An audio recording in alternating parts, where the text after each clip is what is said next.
lo que es la parte de hemorragias.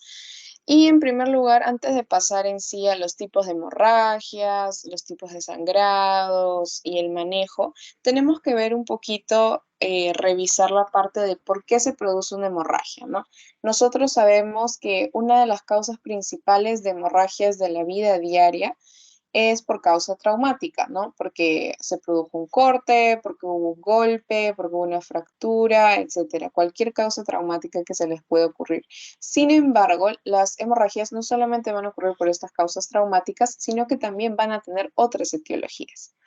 Entonces, ¿cómo nosotros vamos a definir las hemorragias? Básicamente van a ser salidas de sangre del interior del sistema circulatorio que se va a suceder debido a la ruptura de un vaso, y esta ruptura puede ser de forma espontánea por algún tipo de patología subyacente o por un traumatismo. Entonces, como ya hemos estado conversando, los traumatismos van a ser la primera causa de hemorragias. Luego de los traumatismos tenemos todas estas otras patologías subyacentes que pueden hacer que el paciente esté predispuesto, esté vulnerable a que le sucedan este tipo de hemorragias de manera espontánea, o que estas hemorragias sean muy abundantes comparadas con la gravedad o la magnitud del trauma. Estos son, por ejemplo, los trastornos plaquetarios. Principalmente aquí tenemos dos cosas: las trombocitopenias y las trombocitosis. Dentro de lo que son los trastornos de los vasos sanguíneos, aquí vamos a ver enfermedades en las que haya una afectación de la pared de los vasos sanguíneos, como lo es la púrpura de Henoch-Schönlein, que es una vasculitis, y los trastornos de la coagulación, que tienen que ver con lo que son los elementos y los factores de la cascada de coagulación. Algo muy importante que debemos saber es que después de los traumatismos, otra de las causas por las cuales puede ocurrir hemorragias son los trastornos plaquetarios, específicamente las trombocitopenias. Las trombocitopenias son todas aquellas enfermedades en las que, o de por sí, la trombocitopenia se va a definir como una caída del número de plaquetas por debajo de su cifra normal, de su valor normal. Y en el siguiente diapo vamos a ver cuál es su valor normal. Pero lo que quiero que tengan en cuenta es que la persona, a medida que sus plaquetas van bajando, cuando estas llegan a 50.000, ya es un poco más propensa a que tenga sangrados abundantes por traumas pequeñitos. Y es recién cuando su conteo de plaquetas llega a 20.000 que la persona ya está en riesgo de tener sangrados espontáneos, ya sea por las encías, ya sea por la nariz o por cualquier otro orificio natural que la persona tenga. Esto de acá es básicamente cómo se vería o cómo verían ustedes un hemograma si es que alguna vez lo piden a un paciente, que obviamente lo van a pedir porque es el estudio más común que existe, es parte de la batería básica del laboratorio.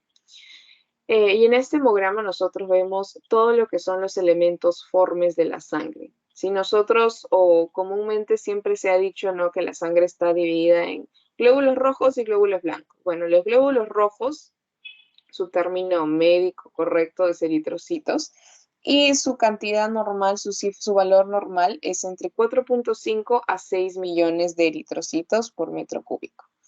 Luego tenemos lo que es la hemoglobina y el hematocrito. ¿Qué cosa es la hemoglobina? La hemoglobina ya hemos visto que es una proteína transportadora de hierro y también transportadora de oxígeno.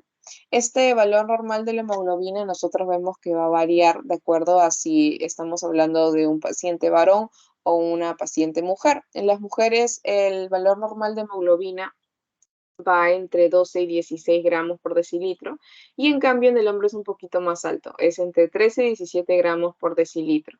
¿A alguno de ustedes se le ocurre por qué en el hombre la hemoglobina, los valores normales de hemoglobina serían más altos? ¿Por qué creen? Que la mujer sufre de sangrado mensual. Exactamente, por la menstruación. Entonces, precisamente por esto es que generalmente los hombres tienden a tener niveles de hemoglobina mucho más altos. Igual, ¿quién es la que queda embarazada? La mujer, no el hombre. Entonces, cuando la mujer queda embarazada, hay una depresión bastante severa y brusca de lo que son sus depósitos, no solamente de hierro, sino de muchas otras vitaminas. ¿Qué cosa es el hematocrito? Básicamente aquí el hematocrito se refiere a la masa de eritrocitos, a la cantidad de eritrocitos comparada con la cantidad de sangre que tenemos. Entonces el hematocrito igual va a variar de acuerdo a si el paciente es hombre o mujer. Y algo que es un truco, por así decirlo, para ver si es que el hematocrito está bien o para calcularlo si es que alguna vez no lo tenemos y solo tenemos la hemoglobina, es que el hematocrito siempre va a ser 3 veces la hemoglobina que hayamos tenido como resultado. Es decir, por ejemplo, si a una paciente en su hemograma le sale que tiene una hemoglobina de 12, entonces su hematocrito es 3 veces eso, 36%, ¿sí? Luego tenemos lo que son las variables corpusculares, el BCM, que es volumen corpuscular medio, la concentración de hemoglobina media, etcétera, etcétera. Estos tres son importantes, no ahorita porque no estamos viendo el tema de anemias, pero sí es importante precisamente para esto, para ver lo que es el tema de anemias, los diversos tipos de anemias. Sobre todo el BCM, que es el volumen corpuscular medio, que es un dato que nos va a decir cuánto está midiendo nuestro eritrocito. El volumen corpuscular medio normal es de 80 a 100. Cuando está más alto que 100 se considera que estamos hablando de un eritrocito, de un macroeritrocito, de una macrocitosis, porque está súper grande. Y cuando está menos de 80 estamos hablando de una microcitosis. ¿Por qué? Porque el eritrocito está muy chiquito. Entonces, dependiendo de cuánto es el volumen corpuscular medio, nosotros podemos decir, estamos frente a una anemia ferropénica, que es decir, por deficiencia de hierro. Estamos frente a una anemia megaloblástica, ¿no? O, macrocítica, que generalmente se dan por deficiencia de vitamina B12 o vitamina B9. O por el contrario, tenemos una anemia que está con un volumen corpuscular medio normal, ¿no? Una anemia normocítica, con un eritrocito que tiene un volumen normal, entonces de repente se trata de una anemia por una enfermedad crónica, ¿no? Luego tenemos lo que son los famosos glóbulos blancos. Y estos glóbulos blancos son los leucocitos. Los leucocitos en total van a tener un valor normal que va desde 4.000 a 11.000 leucocitos. Dentro de estos leucocitos, estos se van a dividir en varios grupos, ¿no? Tenemos a los linfocitos, a los neutrófilos, a los monocitos, a los eosinófilos y a los basófilos. Y todos estos van a ser un porcentaje de este número total de leucocitos. Y obviamente también van a tener valores normales.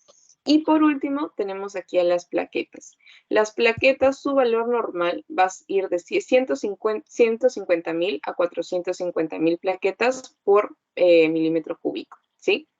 Este es el valor normal. Y como estábamos conversando en la diapo anterior, es recién cuando el paciente llega a tener un número de plaquetas de 50.000, que si se dan cuenta es súper bajo, porque el valor normal inferior de plaquetas de 150.000 a 50.000 son como un montón. Es aquí recién que el paciente empieza a tener sangrados un poco más abundantes, que no concuerdan con la gravedad de los pequeños traumatismos que se haya hecho. Y es cuando cae el número de plaquetas de 20.000 que nosotros ya empezamos a ver los famosos sangrados espontáneos. Entonces, de todo esto, lo que yo quiero que se acuerden es el número de plaquetas normal, 150.000 a 450.000. Es importante que sepan cuánto es el número de eritrocitos normal, 4.5 a 6 millones, y la hemoglobina, nada más. Esos son los 3 datos que considero yo que por el momento deben tener en cuenta, ¿no? De eritrocitos, 4.5 a 6 millones. La hemoglobina en hombres, ya saben, de 13 a 17 gramos y en mujeres de 12 a 16. Y las plaquetas, que su valor normal es de 150.000 a 450.000.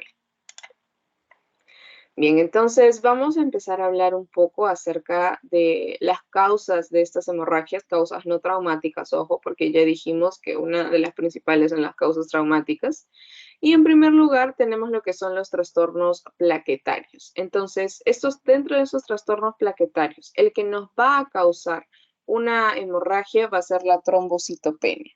Entonces, esta trombocitopenia, como vemos aquí que dice en el cuadro, es una de las causas más frecuentes de trastornos hemorrágicos y esta trombocitopenia puede ser central o puede ser periférica.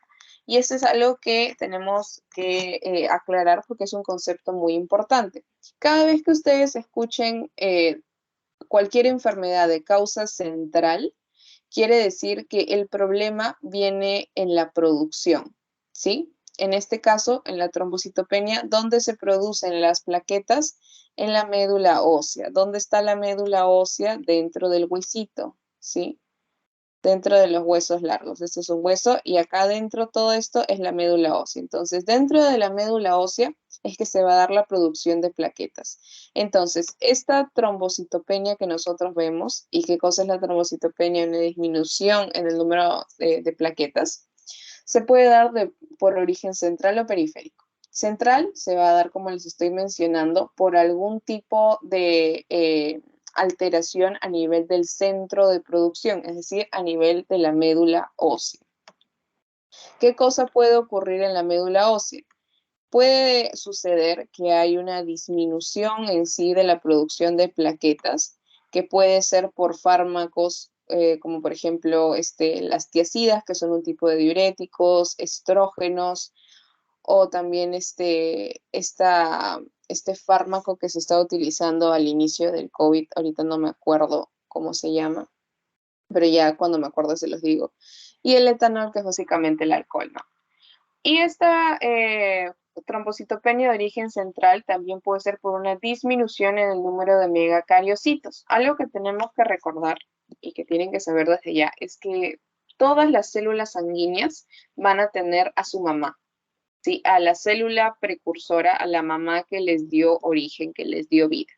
Entonces, en el caso de las plaquetas, su mamá son los megacariocitos, ¿sí? Entonces, ¿qué pasa cuando hay un número reducido de megacariocitos? Un número reducido de mamás, hay un número reducido de hijos. Entonces, esa es otra de las causas de trombocitopenia central. Entonces, ya tenemos dos.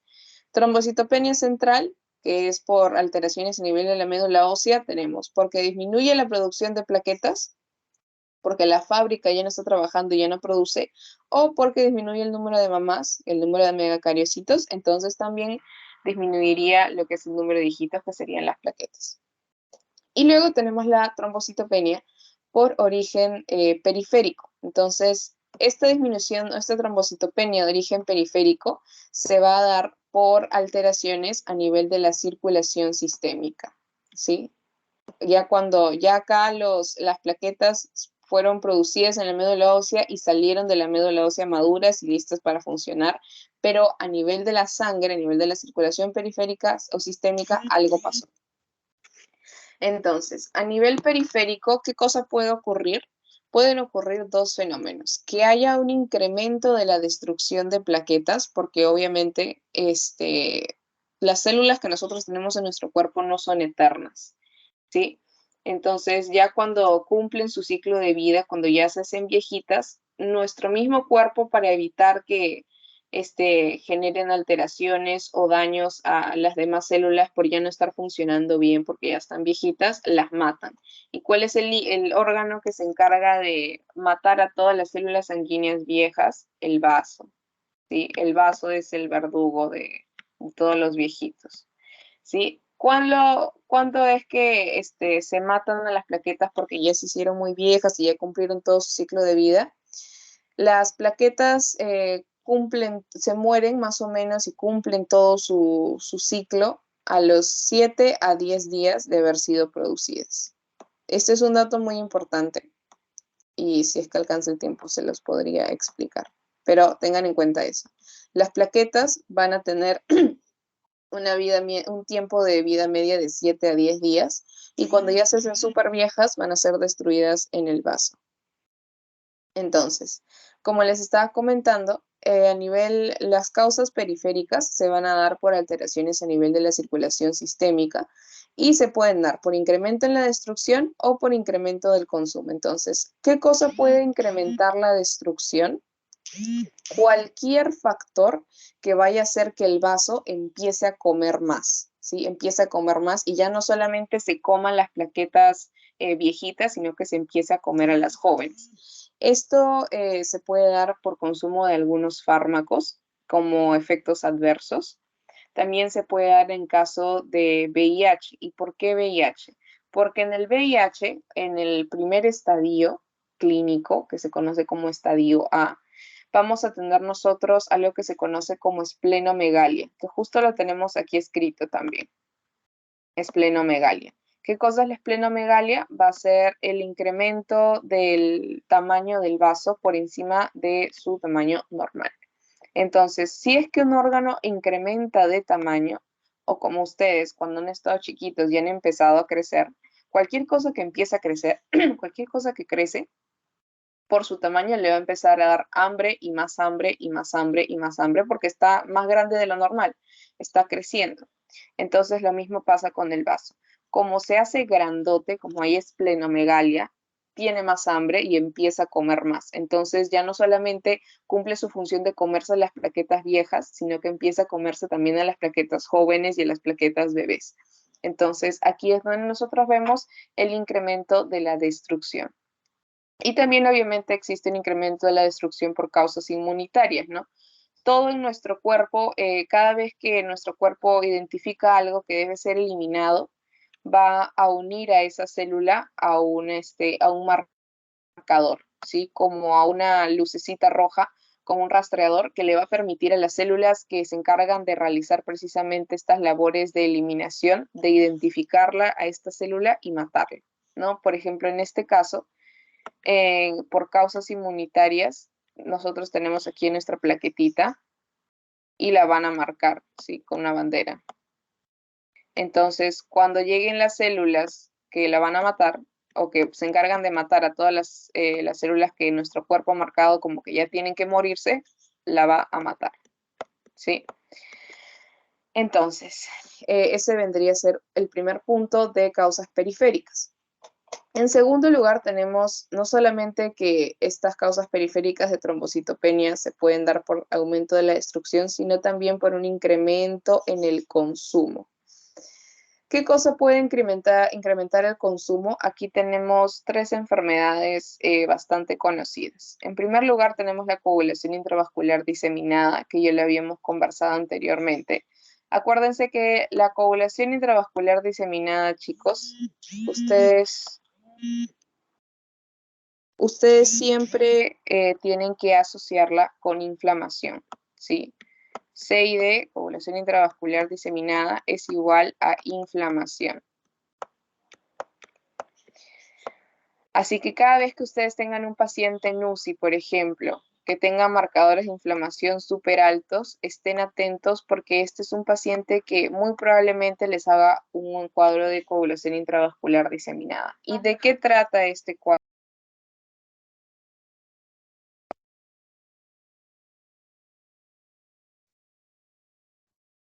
Ya, perdón chicos. Entonces, como les estaba mencionando, ¿qué cosa es la coagulación intravascular diseminada? ¿Qué va a suceder? En la coagulación intravascular diseminada va a haber tanta inflamación que el número de plaquetas va a subir, ¿sí? Sube el número de plaquetas. Este número de plaquetas sube y como hay tantas plaquetas, nuestros vasos sanguíneos se quedan llenecitos de ellas, ¿sí? ¿Y qué pasa cuando nosotros estamos en un lugar que está repleto de gente? Inevitablemente nos vamos a empezar a chocar unos con otros, nos vamos a empezar a pegar unos a otros. Y algo que caracteriza a las plaquetas y que ya se les había mencionado es que son bastante pegajosas, tienen una superficie bastante pegajosa. Entonces, las plaquetas, cada vez que se choquen con otra plaqueta, se van a quedar pegadas. Sí, inevitablemente. Esta se choca con esta, se quedan pegadas. Y estas dos plaquetas ya empiezan a caminar juntas porque se han quedado pegadas, se chocan con otra, se vuelven a quedar pegadas. ¿Sí? Así sucesivamente hasta que se forma una bola gigantesca de plaquetas que se chocaron y se quedaron pegadas. Entonces, ¿qué pasa cuando un montón de plaquetas se quedan pegadas de esta manera? Se forma lo que se conoce como trombos. Trombos. Entonces aquí estos trombos han empezado a utilizar a todas las plaquetas y van a utilizar a todas las plaquetas con las que se encuentren. Entonces aquí es donde hablamos de un incremento en el consumo. Pero ¿por qué este incremento en el consumo de plaquetas, que se supone que son células que nos ayudan a coagular, sería dañino y ocasionaría una hemorragia? Porque precisamente todas estas plaquetas que se han quedado pegadas forman trombos gigantescos, ¿sí? Gigantescos, gigantescos, gigantescos. Y son trombos que se chocan con otra plaqueta, la chapan y la pegan para hacer que este trombo siga creciendo. Entonces, las plaquetas ya no están en sus lugares de guardia, ya no están en sus lugares centinela, en los sitios en los que nuestro cuerpo sabe que nosotros a cada rato nos hacemos herida, a cada rato nos lesionamos, entonces tiene las plaquetas ahí esperando para que apenas suceda vayan corriendo a arreglarlo. Todas las plaquetas, en el caso de la coagulación intravascular diseminada, ya no están ahí porque se han quedado pegadas a estos trombos gigantescos. Entonces, como ya no hay nadie vigilando, cualquier herida que suceda, la sangre empieza a salir. La sangre empieza a salir y el paciente tiene hemorragias. Por eso es que la coagulación intravascular diseminada es tan peligrosa, porque es un paciente que tiene trombos y aparte de tener trombos, está teniendo hemorragias. ¿Por qué? Por este incremento de consumo de plaquetas innecesario que ha sucedido por esta inflamación. ¿Sí? Y es uno de los síndromes más importantes, creo yo, que deben tener en cuenta. Hasta ahorita todo claro, chicos. ¿Alguna pregunta? Sí, Hermancoli. En situaciones normales, el cuerpo es capaz de eliminar los trombos precisamente por una proteína que se conoce como antitrombina 3, que es parte de todo esto de lo que es la cascada de coagulación. Entonces, cuando nuestro cuerpo detecta que tenemos ahí, empieza a elevarse lo que es la formación de trombos, y no tanto la formación de trombos, sino la capacidad de coagulación de nuestra sangre, la sangre empieza a coagularse muy rápido, se secreta antitrombina 3, que en realidad es una molécula que está en constante circulación en el cuerpo precisamente para evitar esto. A ver, María Claudia, ¿tenías una pregunta? Sí, trombopenia y trombocitopenia es lo mismo. Son lo mismo, sí, son lo mismo. Son Ah, términos que van a escuchar que son intercambiables. Sí, por eso no se preocupen. y Trombopenia y trombocitopenia son lo mismo. PTI significa púrpura trombocitopénica idiopática y el otro es púrpura trombocitopénica trombótica, ¿no? Sí, sí, exactamente. Eso es lo que vamos a pasar a revisar ahorita. Gracias. Listo. Entonces, bien como le han mencionado, luego de la coagulación intravascular diseminada tenemos dos enfermedades que se conocen como las púrpuras. Tenemos las púrpuras trombocitopénicas idiopáticas y las púrpuras trombocitopénicas trombóticas. Entonces, ¿cuál es la diferencia entre ambas? Precisamente como ya les estaba comentando, nuestro cuerpo tiene la capacidad de eliminar a los trombos cuando estos se empiezan a formar. Pero lo que va a suceder en la púrpura trombocitopénica trombótica es que va a haber un anticuerpo, ¿sí? Una célula que se va a encargar de empezar a matar a todas las proteínas de nuestro cuerpo, a todas las moléculas de nuestro cuerpo que se encarguen de eliminar estos trombos. Entonces, si matamos a todos los que están encargados de eliminar los trombos, ¿qué sucede? Que los trombos se siguen formando, nadie los elimina, entonces cada vez tenemos más y más y más trombos. Y acá se cumple lo mismo que les había mencionado aquí, ¿no? Que como ya todas las plaquetas están ahí formando trombos, ninguna está cuidando que la persona no se desangre, entonces apenas tiene una microlesión, empieza una hemorragia tremenda. ¿Sí? Y luego tenemos lo que es la púrpura trombocitopénica idiopática, que también se le conoce como púrpura trombocitopénica autoinmune o inmunológica. Es básicamente una enfermedad en la que hay un anticuerpo de tipo IgG, inmunoglobulina G, contra las plaquetas, ¿sí? Entonces, este anticuerpo va a identificar a las plaquetas como si estas fueran las malas y las va a empezar a destruir, ¿sí? Las empieza a destruir, entonces obviamente aquí disminuye el número de plaquetas y ocurre lo que es la hemorragia, ¿no? Como ya habíamos conversado, llega a 50.000, incrementa el riesgo, 20.000 ya tenemos riesgo de hemorragias espontáneas. Y por último tenemos el síndrome hemolítico urémico que se va a dar por consecuencia de una infección de bacterias que sean productoras de una toxina que se llama la toxina Shiga.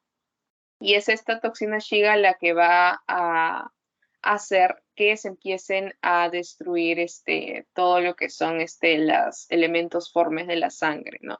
Las células, y va a ocasionar hemorragias.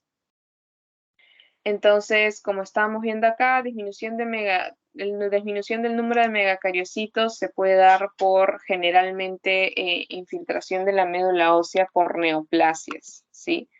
Todo esto que ven acá de disminución del número de megacariocitos que habíamos hablado que era una de las causas centrales, que era básicamente la disminución del número de mamás de las plaquetas, se va a dar generalmente por neoplasias y por cáncer. Esos son neoplasias. Y en el caso de la trombopoiesis ineficaz, que es también otra de las causas centrales, que no es tan común, pero se va a dar por enfermedades, ¿no? Tenemos una enfermedad que es la enfermedad de Wiskott-Aldrich, que es, si no me equivoco, un síndrome de inmunodeficiencia. Tenemos anemias megaloblásticas, que ya lo estábamos conversando. Justamente anemias megaloblásticas son aquellas anemias en las que nosotros vemos una hemoglobina disminuida, lo voy a colocar acá. Tenemos una hemoglobina disminuida, pero el volumen corpuscular medio que les había comentado, que era el tamaño del eritrocito, va a estar incrementado, ¿sí? Va a estar por encima de 100. ¿Y esto a qué se debe, estas anemias megaloblásticas? A una deficiencia, vamos a jalarlo por acá, a una deficiencia en lo que es la vitamina B9 o ácido fólico, también se conoce como ácido fólico, y B12, también conocida como cianocobalamina.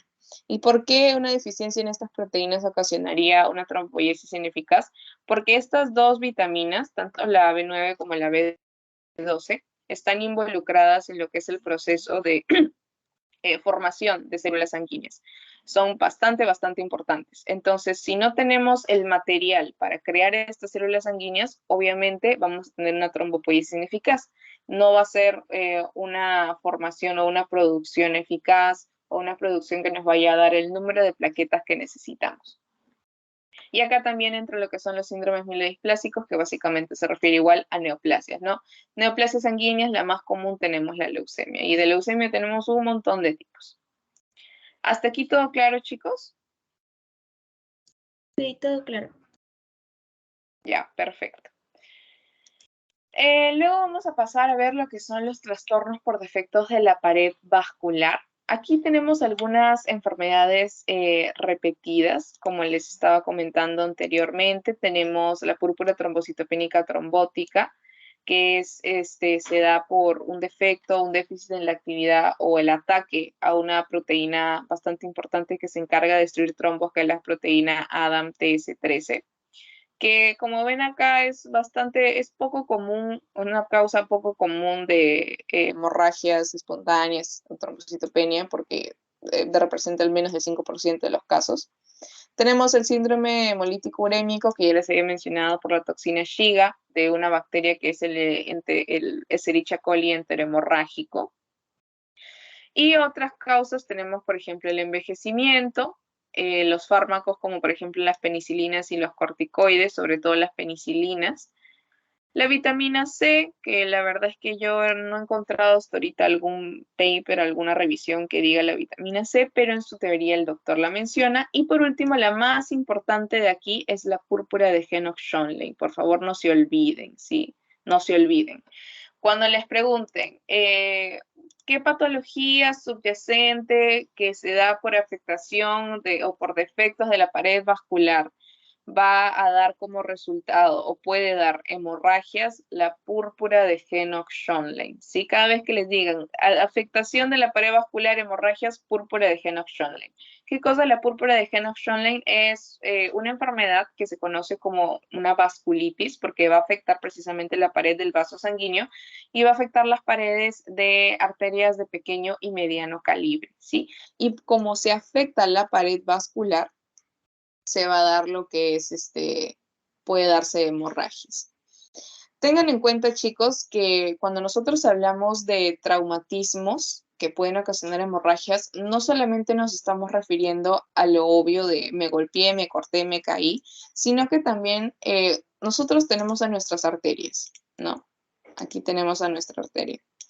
Por estas arterias va a pasar sangre y van a pasar células. Y no todas estas células van a pasar de manera ordenada. Basta que una célula que es súper grande, por ejemplo, no sé, no se me ocurre, un vamos a ponerle un megacariocito, ya, imaginemos que un megacariocito se escapó. Una célula así gigante, o ya, no megacariocito, no, una placa de grasa, sí, que se soltó y está ahí nadando por el espacio de nuestro vaso sanguíneo. Se suelta y de la nada se choca con nuestra pared del vaso sanguíneo. Como es tan grande, puede llegar a lesionarla, a causar un cortecito, un microtraumatismo en nuestro vaso sanguíneo. Y este microtraumatismo en el vaso sanguíneo, ocasionado por esta plaquita de grasa que se soltó y empezó a nadar, va a sangrar.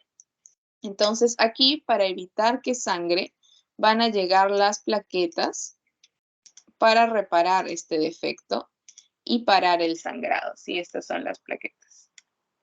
Van a llegar las plaquetas para reparar este defecto y parar el sangrado. Entonces, ustedes tienen que tener en cuenta que a diario y a cada rato nosotros estamos predispuestos a que precisamente estos microtraumatismos ocurran. Por eso es que es tan crucial que nosotros tengamos un número de plaquetas normal, un valor de plaquetas dentro de rangos normales. Porque no es que ya tengo las plaquetas bajas y me cuido para no cortarme, para no caerme, para no golpearme, sino que dentro de nuestro mismo cuerpo ocurren este tipo de lesiones y necesitamos un número de plaquetas adecuado. Entonces, obviamente, no es que las paredes de los vasos sanguíneos sean papel y no resistan nada. Sí resisten, pero obviamente si es que es una placa de grasa muy grande o muy dura y choca con ella de manera muy violenta, porque justo en ese momento tenemos un flujo bastante elevado de sangre, va a ocasionar esta microlesión. Pero ¿qué pasa cuando nosotros envejecemos? Cuando nosotros envejecemos, todo nuestro cuerpo se adelgaza, todo nuestro cuerpo se debilita, incluyendo las paredes de los vasos sanguíneos. Entonces, nuestra pared del vaso sanguíneo, que cuando teníamos, no sé, pues 20 años, era de este grosor, era súper fuerte, tenía una capa muscular lisa, así bien marcada acá. Resistía a los ataques de trombo, de placas de grasa chiquititas y solamente se dañaba con una placa de grasa de este tamaño. Cuando nos hagamos viejos, nuestra arteria ya no va a ser tan fuerte, va a tener una capa bastante delgadita, o muchas veces también puede tener una placa muy grande pero que no funciona, que se llama hipertrofia, que se conoce como arteriosclerosis, cuando la placa muscular del vaso es muy grande pero no funciona como debería funcionar. Entonces va a ser delgadita o muy grande pero va a ser débil. Entonces aquí ya no se va a dañar con una placa de grasa de este tamaño, se puede dañar con una placa de grasa de este tamañito y va a causar una lesión igual que va a sangrar. Por eso es que aquí también estamos considerando el envejecimiento como un trastorno por defecto de la pared vascular. Pero aquí, como les estoy mencionando, los más importantes, el que más tienen que tener en cuenta es este de acá, la púrpura de Henoch-Schönlein. Y si quieren, también el envejecimiento, ¿no? En segundo lugar. Pero en primer lugar, porque es uno de los ejemplos más cotidianos, más representativos, la púrpura de Henoch-Schönlein como trastorno de efecto de la pared vascular. Y luego tenemos lo que son los trastornos de coagulación. Entonces, yo les he hablado muchísimas veces de la famosa cascada de coagulación. Esta cascada de coagulación lo que va a hacer es básicamente hacer que nuestra sangre no esté tan líquida como para que se termine saliendo por todos lados. Y también lo que va a hacer es que cada vez que tengamos algún tipo de lesión, algún tipo de traumatismo, va a ayudar a las plaquetas a que la sangre se haga tan espesa que forme un coágulo y no pueda salir. Entonces, tanto la cascada de coagulación como las plaquetas van a trabajar en conjunto para poder lograr cerrar o taponar una herida. Las plaquetas, ¿qué cosa van a hacer? Las plaquetas van a hacer el parche. ¿Y qué cosa va a hacer la cascada de coagulación? Va a hacer que la sangre en ese momento, en ese lugar, se ponga súper espesa y se quede estática, se forme como una especie de gelatina, como un coágulo, para que deje de salir por ese orificio mientras las plaquetas empiezan a taponear ese orificio, ¿sí? Entonces, esta cascada de coagulación va a tener dos vías, que son la vía intrínseca y la vía extrínseca. Y como se pueden dar cuenta, todos estos factores, que son 12 factores, si no me equivoco, aunque creo que son 15, no me acuerdo exactamente, pero todos estos factores, lo que van a dar al final, se van a juntar en una vía común. Y esta vía común, como resultado final, va a dar la formación de lo que es la fibrina, ¿sí? ¿Qué cosa es la fibrina? Va a ser básicamente la capita o la mantita que va a cubrir a todas las plaquetas y va a permitir que se mantengan juntas, que se mantengan ahí estáticas para formar el parche que va a tapar el hueco, que va a tapar el defecto, que va a tapar la lesión y lograr así que la sangre no se escape por ahí, ¿sí? Por eso es que les digo que la vía de coagulación, la cascada de coagulación y las plaquetas trabajan juntas. Entonces, ¿qué pasa si nosotros tenemos defectos en alguno de estos factores? La cascada de coagulación se va a dañar, entonces no va a funcionar bien. ¿Y cómo nosotros vemos si es que esta cascada de coagulación está funcionando bien o no? Nosotros tenemos diversos indicadores, ¿sí? En primer lugar, como yo ya les he dicho, todo lo de la sangre, cualquier producto de la sangre tiene su precursor, tiene su papá, tiene su mamá. Entonces, la fibrina, que como les estaba mencionando es el resultado final de toda esta cascada de coagulación, va a tener a su papá, que es el fibrinógeno, que está aquí. Este es el fibrinógeno. Este de aquí es su papá, es el papá de la fibrina. Entonces, ¿cómo nosotros sabemos si es que está habiendo una buena producción de fibrina? Midiendo en cuánto,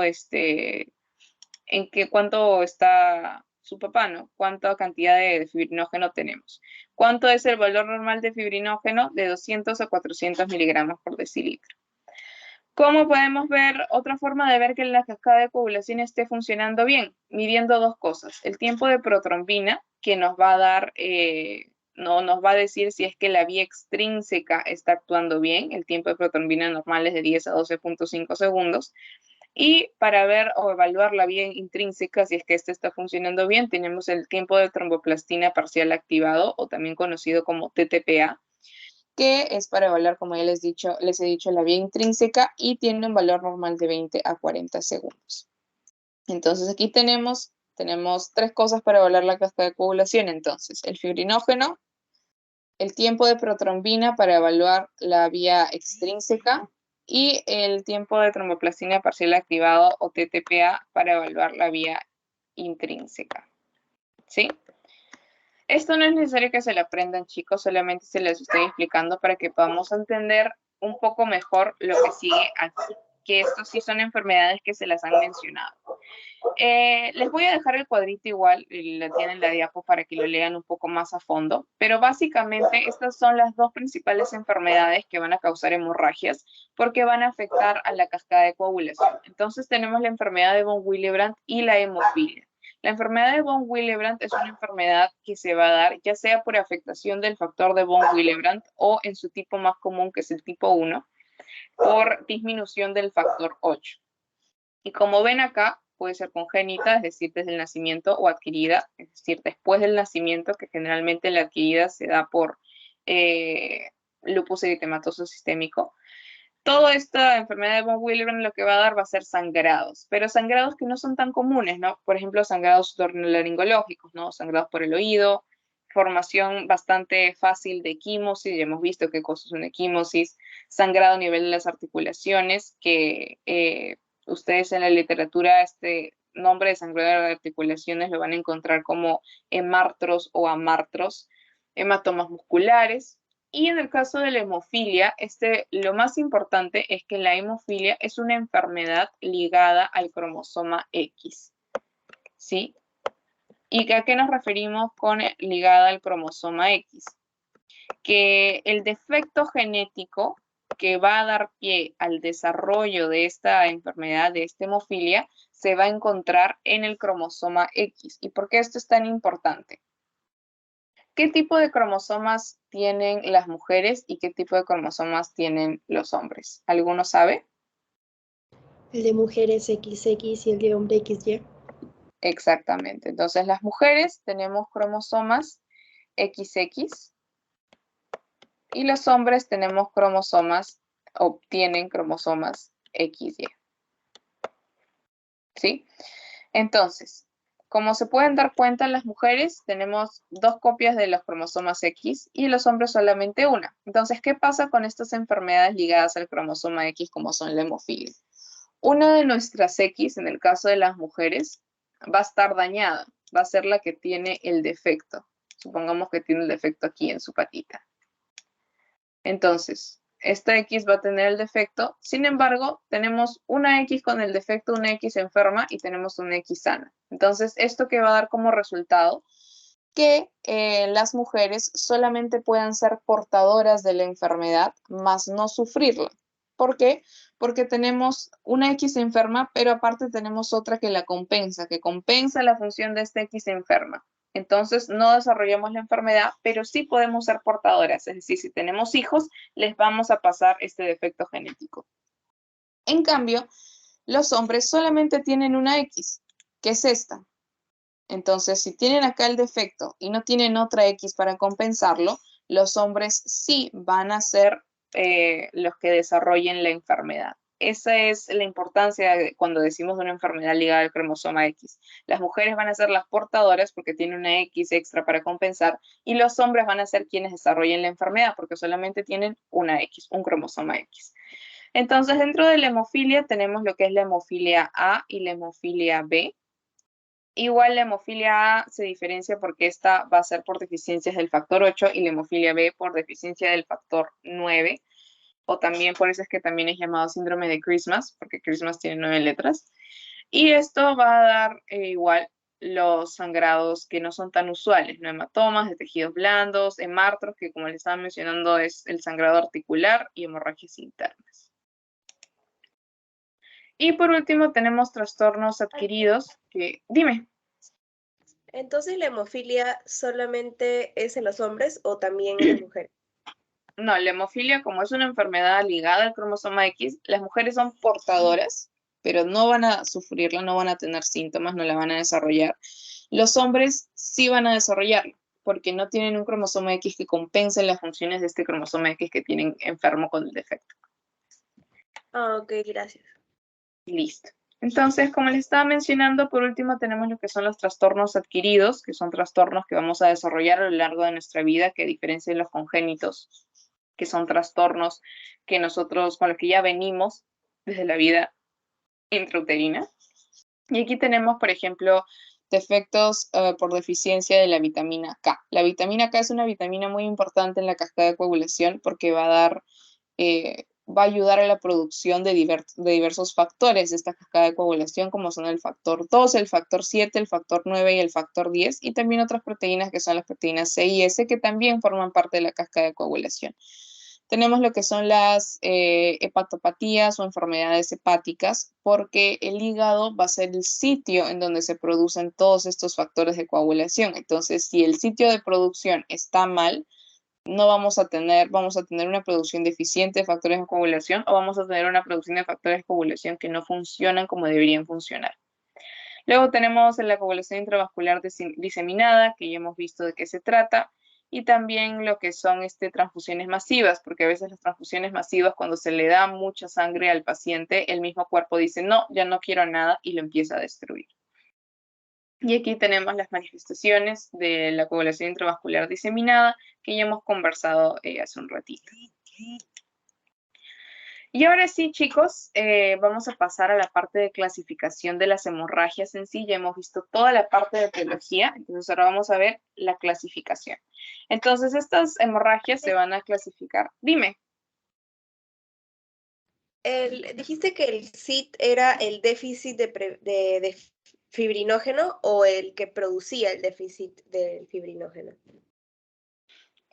La coagulación intravascular diseminada va a producir una deficiencia de fibrinógeno porque el fibrinógeno se va a empezar a utilizar un montón, precisamente para la formación de todos estos trombos, porque ya les había explicado que las plaquetas y la cascada de coagulación trabajan a la par, ¿no? ¿Cuál es el producto final de la cascada de coagulación? La fibrina. ¿Cuál es el papá de la fibrina y el que le da origen? El fibrinógeno. Entonces, para nosotros formar estos trombos, no solamente vamos a necesitar un grupo bastante incrementado de plaquetas pegaditas, sino que necesitamos que algo pegue a estas plaquetas juntas y las mantenga juntas. Y también va a ayudar a que este trombo se haga más grande. ¿Qué cosa es esto? Es esta sábana que viene a ser la fibrina. ¿Cómo nosotros creamos fibrina? Con el fibrinógeno. Entonces, en la coagulación intravascular diseminada, nosotros vamos a tener, aparte de lo que es la trombocitopenia, un número reducido de plaquetas porque estas se van a pegar para formar el trombo.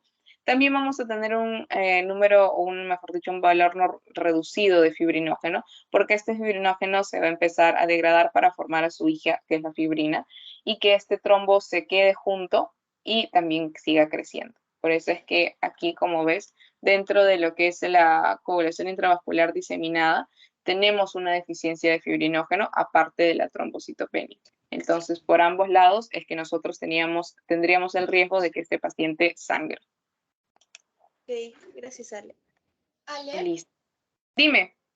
una pregunta. En sí, en la parte de cromosoma 10, dijiste que las mujeres son portadoras, pero ¿qué pasa si, o sea, si las mujeres tienen hijas?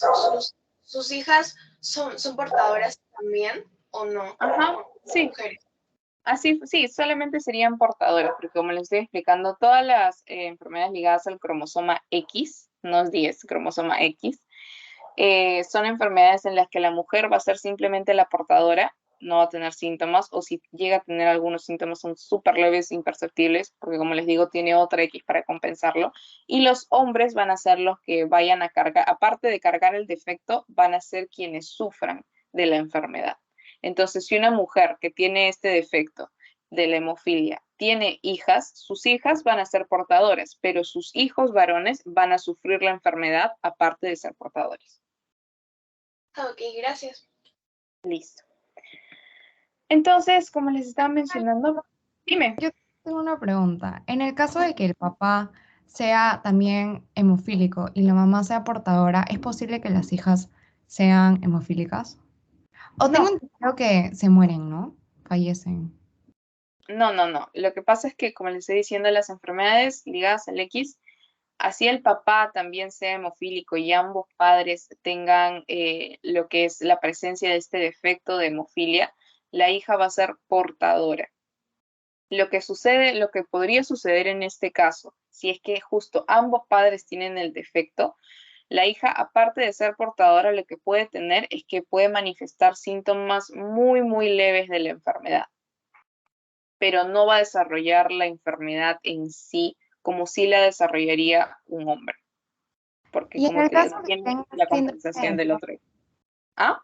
En el caso de que tenga síndrome de Turner. En el caso de que tenga síndrome de Turner, ahí sí sería diferente porque ya estamos hablando de otro trastorno genético de base, porque recordemos que el síndrome de Turner es un trastorno en el que el cariotipo final de la mujer no va a ser XX, sino va a ser X0, solamente va a tener una X. Entonces, en ese caso, como la mujer por este defecto genético de base solamente tiene una X, ahí sí podría llegar a desarrollar la enfermedad. Pero en líneas generales y para que no se mareen, las mujeres en todas las enfermedades ligadas al cromosoma X solamente son portadoras y los hombres solamente van a sufrir la enfermedad y también van a ser portadores. Ya, perfecto, dale, gracias. Listo. Ahora sí, chicos, entonces vamos a ver la parte de clasificación. Entonces, estas hemorragias se van a clasificar según su naturaleza, según su procedencia y según su gravedad. Entonces, según su naturaleza, nosotros vamos a tener hemorragias externas y hemorragias internas. Dentro de estas hemorragias externas, creo que no necesita mayor explicación. Es toda hemorragia que vemos el corte y empieza a sangrar y la sangre sale ese corte directamente. Y tenemos las hemorragias internas que a su vez se van a clasificar. Entonces, tenemos hemorragias internas intersticiales y cavitarias. Las hemorragias internas intersticiales son aquellas hemorragias en las que el sangrado se va a producir, o mejor dicho, la hemorragia va a empezar a pasar entre los tejidos, por eso es que se denomina intersticial, y generalmente forman este tipo de lesiones equimóticas como vemos en la barriga de este paciente. Y por otro lado tenemos las hemorragias internas cavitarias. Entonces, ustedes saben que en nuestro cuerpo nosotros tenemos diversas cavidades. Tenemos la cavidad abdominal, tenemos la cavidad pélvica, la cavidad torácica, la cavidad craneal. Entonces, estas hemorragias internas se van a dar dentro de todas estas cavidades. Y aparte, estas hemorragias internas cavitarias se pueden dividir en las cavitarias exteriorizables y en las no exteriorizables. ¿Y a qué nos referimos con esto? Van a haber cavidades de nuestro cuerpo que tienen conexión con el exterior y van a haber cavidades que no tienen conexión con el exterior. Entonces, toda hemorragia interna que se dé dentro de una cavidad que tiene conexión con el exterior, por ejemplo, una hemorragia en la vejiga que tiene conexión con el exterior a través de la uretra, una hemorragia en el colon que tiene conexión con el exterior a través del recto, del ano, una hemorragia a nivel de los senos paranasales que tiene conexión con el exterior a través de las fosas nasales, se va a clasificar como hemorragia interna cavitaria exteriorizable, porque si bien la hemorragia no es como en la externa que sale así, nosotros vemos el corte y vemos cómo sale la sangre, sí esta sangre sí va a poder encontrar su camino hacia el exterior porque la cavidad en donde se produjo tiene una conexión con el medio externo. Un ejemplo clásico de hemorragia interna cavitaria exteriorizable es la hematuria, que es básicamente la eliminación de sangre junto con la orina, ¿sí? ¿Por qué? Porque como les estaba explicando, puede ser por un sangrado a nivel de la vejiga, un sangrado a nivel de los uréteres, un sangrado a nivel de los riñones. Y esto, como tiene conexión con el medio externo a través de la uretra, va a salir esta sangre junto con la orina. Y un ejemplo de una hemorragia interna cavitaria no exteriorizable vendría a ser todas aquellas hemorragias que se den en cavidades que no tienen una conexión con el exterior, como por ejemplo la cavidad craneal. Esta bóveda craneal no tiene ningún tipo de huequito por el que se pueda comunicar con el medio externo, entonces todas las hemorragias que se produzcan ahí, toda la sangre se va a quedar en esa cavidad y muy probablemente se coagule y forme hematomas.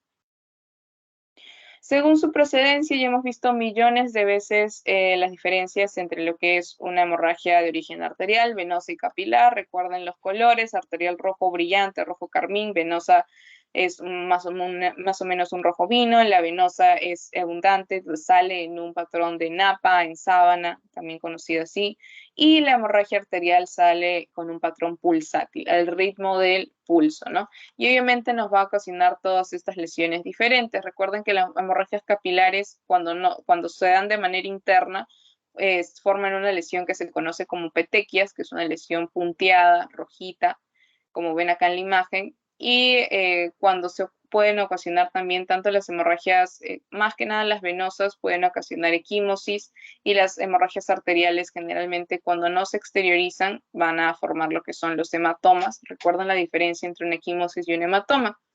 La equimosis va a ser una lesión generalmente que es plana, morada, así como ven acá, roja, amarilla, etcétera. A diferencia del hematoma. El hematoma es una lesión que es sobrelevada, es decir, ustedes ven la piel y después ven un bulto así, que vendría a ser el hematoma.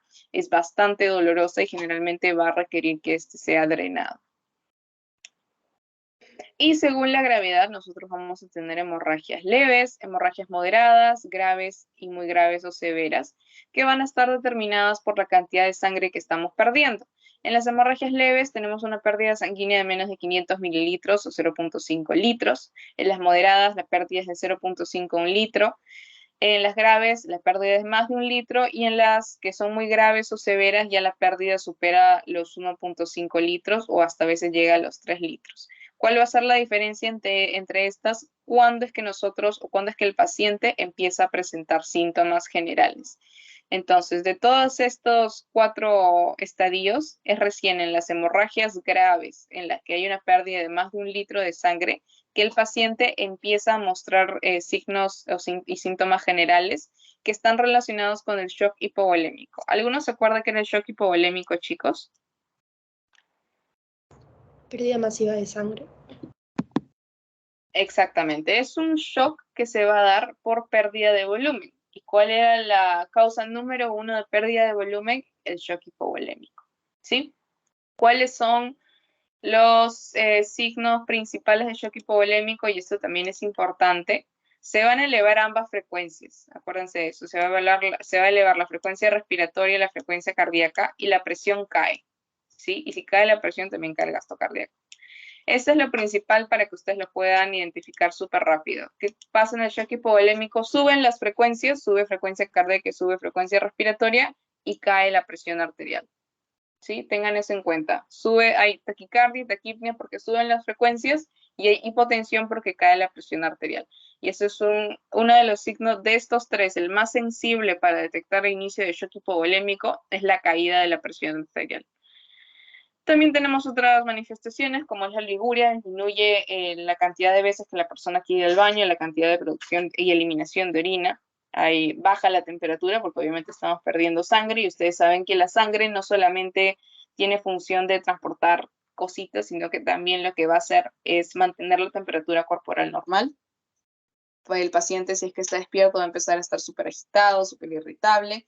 Y la piel, como va a disminuir la perfusión, va a estar fría, va a estar pálida y puede haber una sudoración profusa así fría.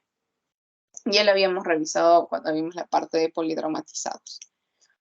Y el manejo general, estos son los pasos que ustedes tienen que seguir, o mejor dicho, el orden de maniobras. Obviamente este orden de maniobras va a depender de la gravedad de la lesión, ¿sí? Entonces, en un escenario normal, lo primero, tienen que aplicar presión.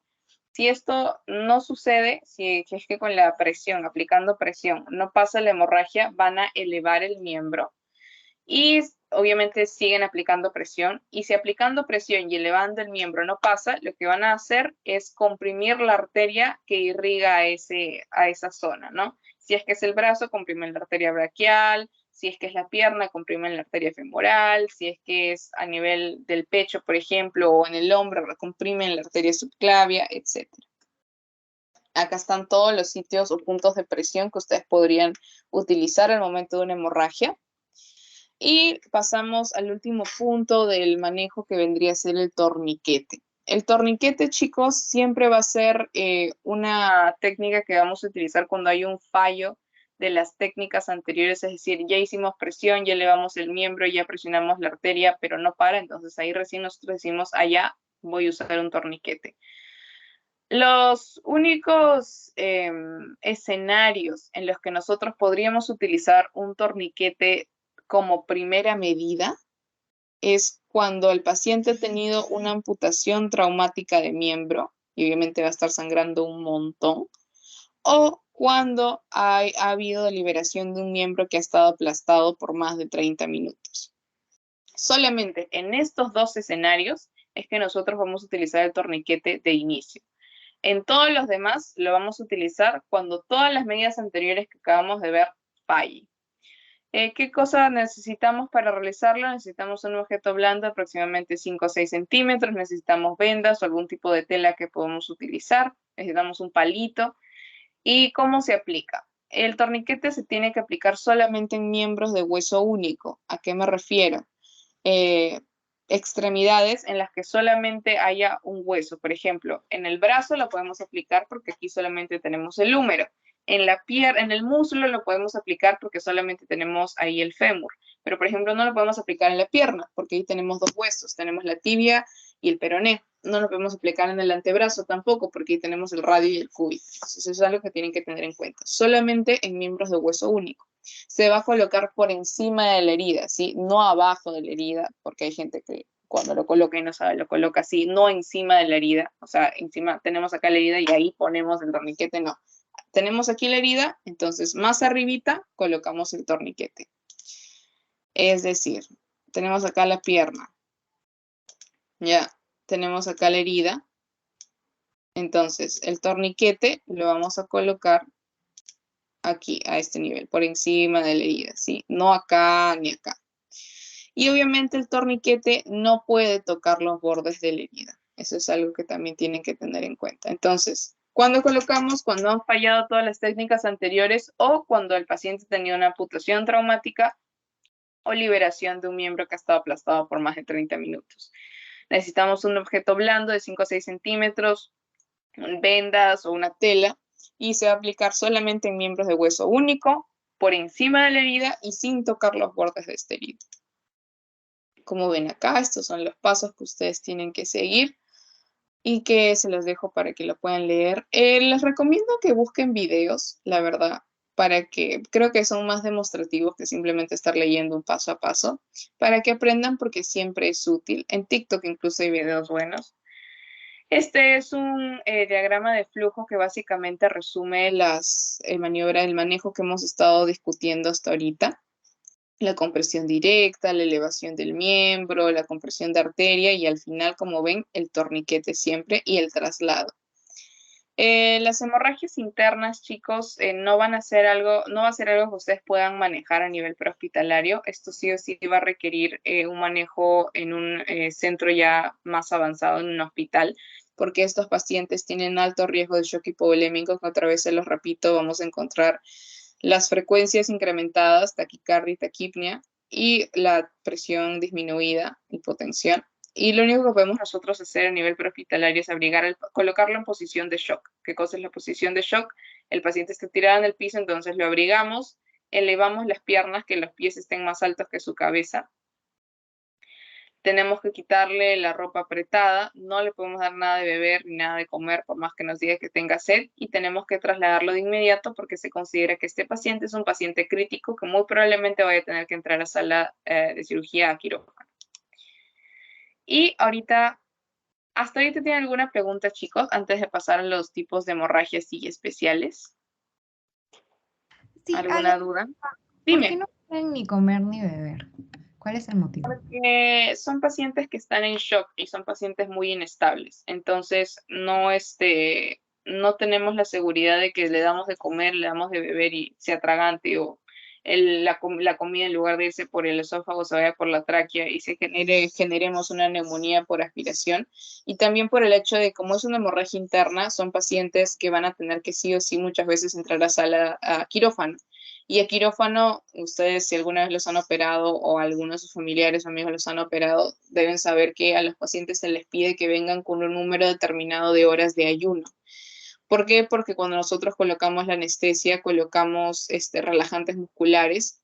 Y estos relajantes musculares lo que básicamente van a hacer, sobre todo cuando son cirugías en la cavidad abdominal, van a hacer que el peristaltismo constante, que la contracción constante que hay en el estómago, en el intestino delgado, en el intestino grueso, para vaciar todo este tracto que se da todo el día, a cada rato y a cada hora, pare. Entonces, si el paciente ha comido y nosotros hacemos que esto pare, va a ser contraproducente y le puede crear una infección. Entonces, por eso no se le ha de comer y tampoco se le ha de beber, precisamente para tratar de que el paciente tenga la cantidad de horas o se acerque más a la cantidad de horas de ayuno necesario para una cirugía que no sea posible.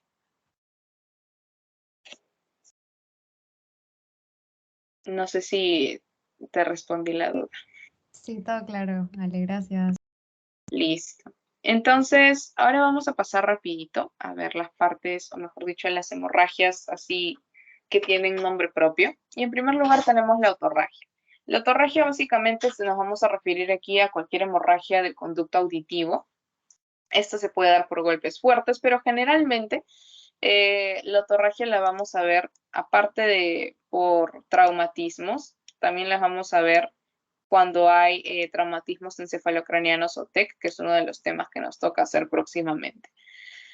Y también por erosiones del conducto auditivo, ¿no? De repente nos picaba la oreja, se metieron el dedo al conducto auditivo externo y, no sé, con la uña se hicieron un rasguño, entonces sangra.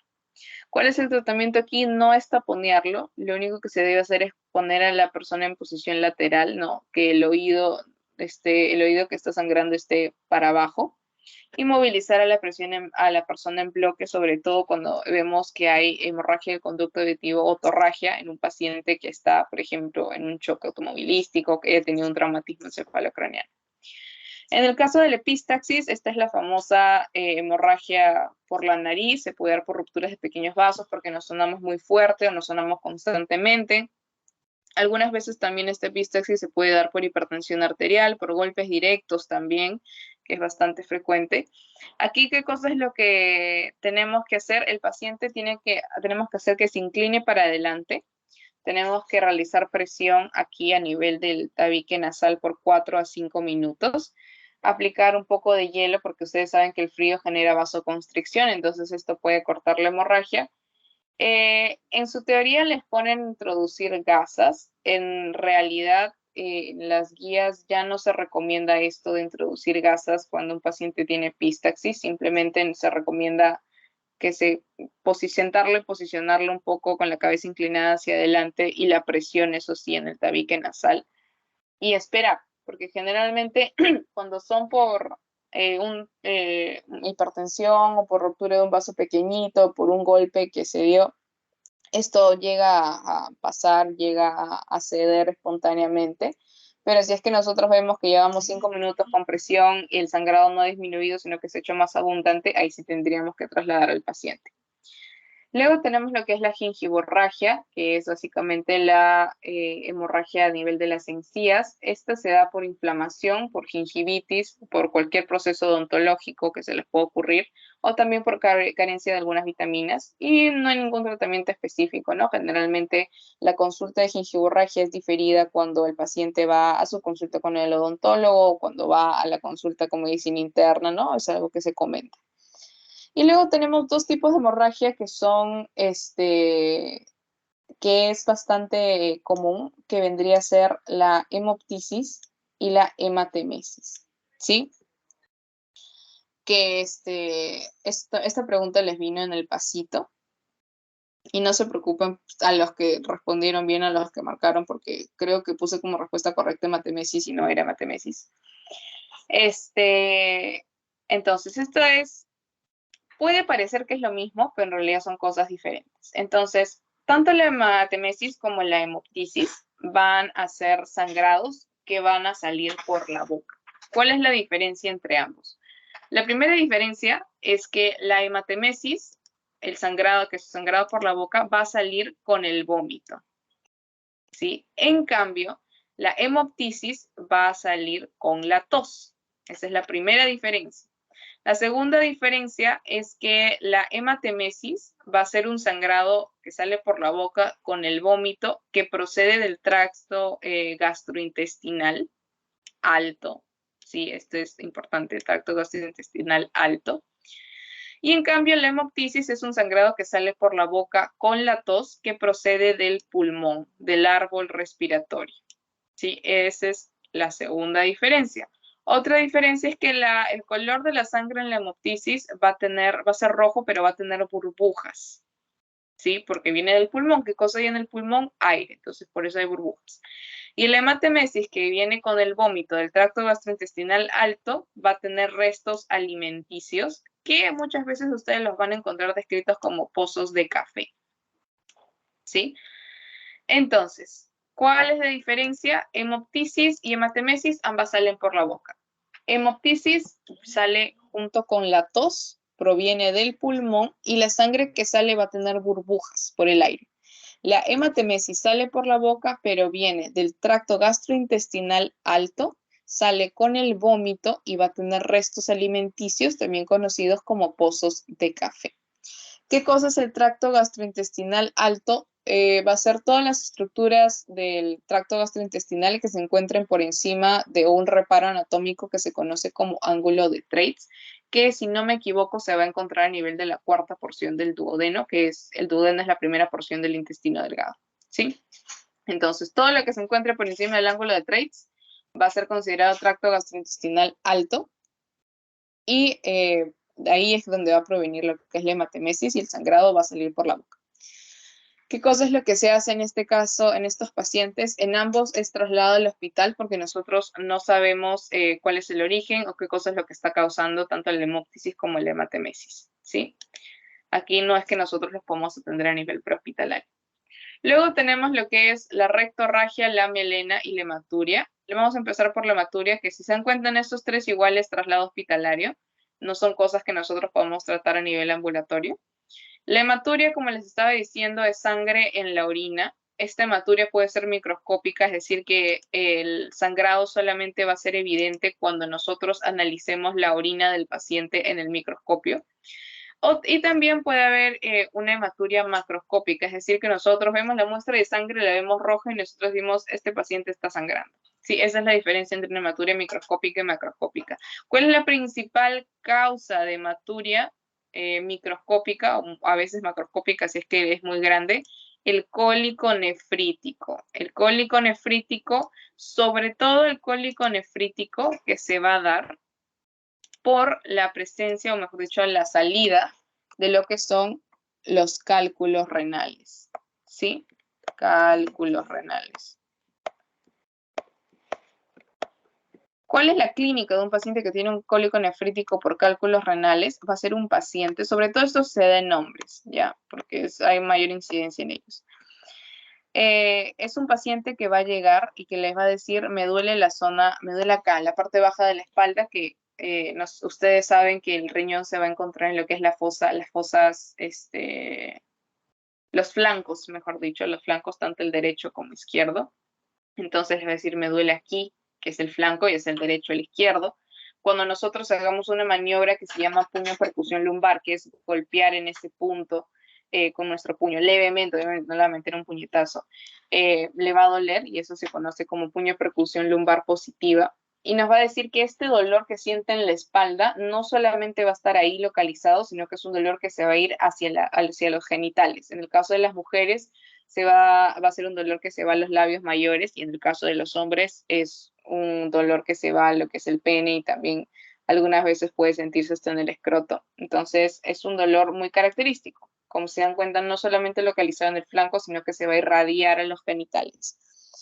Y aparte, bueno, nosotros le pedimos a este paciente un examen de orina, que para colmo cada vez que orine puede empezar a tener dolor.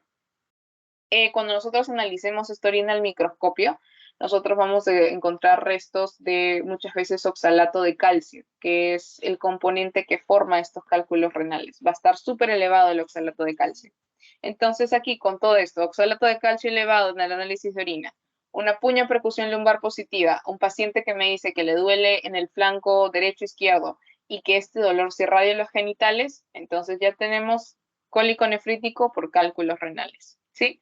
También se puede dar obviamente por neoplasias en la vejiga, neoplasias renales, también puede darse por traumatismos abdominales, ¿no? Pero básicamente va a ser por cólico nefrítico causado por cálculos renales o también por infecciones del tracto urinario. Sí, pero este hematuria por infecciones del tracto urinario generalmente lo vamos a ver en las mujeres cuando tienen vulvovaginitis, ¿sí? Y luego tenemos lo que es rectorragia y melena, que igual estos dos también se pueden confundir porque va a ser un sangrado que sale del ano, ¿sí? Pero la diferencia es que la rectorragia va a ser una hemorragia que proviene del recto, ¿sí? De la última porción del intestino grueso, ¿sí? Que sale de lo que es el ano, ¿no? Porque hay fisuras de repente o lesiones a ese nivel, o la más común es hemorroides o también por un proceso tumoral bajo, ¿no? Pero como les digo, la rectorragia va a ser por lesiones a nivel del ano, que se da por hemorroides o también fisuras, ¿no? Las fisuras a nivel del ano se dan generalmente en pacientes que sufren de estreñimiento crónico. Y la melena va a ser un sangrado que proviene del tracto gastrointestinal bajo, hemorragia en vías digestivas bajas, perdón, acá no es altas, es bajas. Y obviamente la diferencia acá es que en la melena va a haber lo que es la sangre va a salir junto con las heces y va a dar a las heces un color característico que va a ser un color negro. Las heces van a ser pastosas o untosas también y van a ser muy, muy, muy malolientes. En cambio, en la rectorragia, nosotros vemos que cuando el paciente nos dice, no me he limpiado con el papel y cuando me he limpiado, ha salido sangre roja, intensa. Eso es una rectorragia. Pero cuando el paciente nos dice, yo mis heces las veo súper negras, súper oscuras, que se pegan a la taza del water, que son bastante untuosas y que son muy malolientes, huelen muy mal, muy probablemente nos estemos refiriendo acá a una melena, que sí me acabo de acordar, sí es una hemorragia en vías digestivas altas, chicos, igual como lo era la hematemesis, ¿sí? Ya saben todo lo que es vías digestivas altas por encima del ángulo de Treitz. Y la hematuria que ya la hemos visto. Otra cosa muy importante que se los digo desde ya, pero lo vamos a volver a revisar cuando veamos TEC, son estas equimosis, estas lesiones características. Este es el signo de ojos de mapache y este es el signo de Battle. Ambos nos van a indicar que hay fracturas a nivel de la base del cráneo. El signo de ojos de mapache, que se describe como una equimosis periorbitaria, va a ser por fracturas en la fosa anterior de la base del cráneo. Acuérdense, los ojos están adelante, entonces son lesiones en la fosa anterior. Y el signo de Battle, que se describe como una equimosis retroauricular detrás de la oreja, nos va a indicar que hay una fractura en la fosa media. Acuérdense, las orejas están a la mitad de nuestra cabeza, entonces es fracturas en la fosa media. ¿Sí? Y creo que eso sería todo, chicos. Bueno, acá está igual el cuadrito de clasificación de hemorragias, que esta vez sí se lo tienen que aprender porque es del tema. Y eso sería todo, chicos. No sé si tienen alguna duda, alguna pregunta.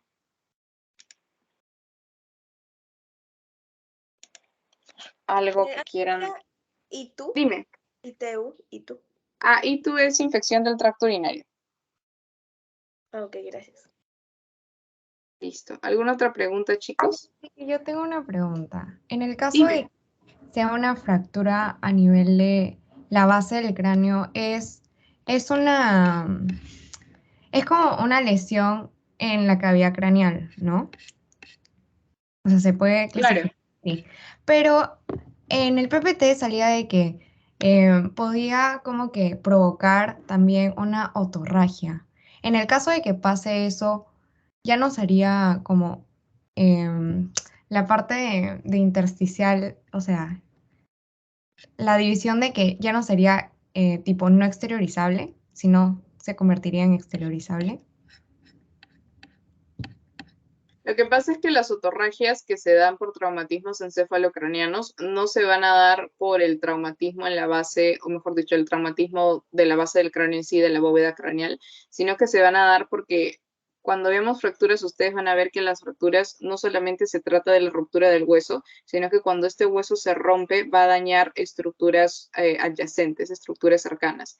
Entonces, si nosotros tenemos una tabla dentro de nuestra cabeza que se rompe y está súper pegadita al conducto auditivo, esta se rompe y va a rajar el conducto auditivo y por eso se va a producir la hemorragia. No es que se esté exteriorizando una hemorragia dentro de la bóveda craneal, sino que esta hemorragia de la oreja o la hemorragia que se puede dar de la nariz se estaría dando porque al fracturarse esta base del cráneo cae en un tejido que forma parte del conducto auditivo, lo lesiona y es por una lesión del conducto auditivo que ocurre una otorragia. Está bien, gracias, Ale. Listo. ¿Alguna otra pregunta, chicos? Alejandra, disculpa, ¿qué era CIT? Dime. Coagulación intravascular diseminada. Es coagulación intravascular diseminada. Gracias.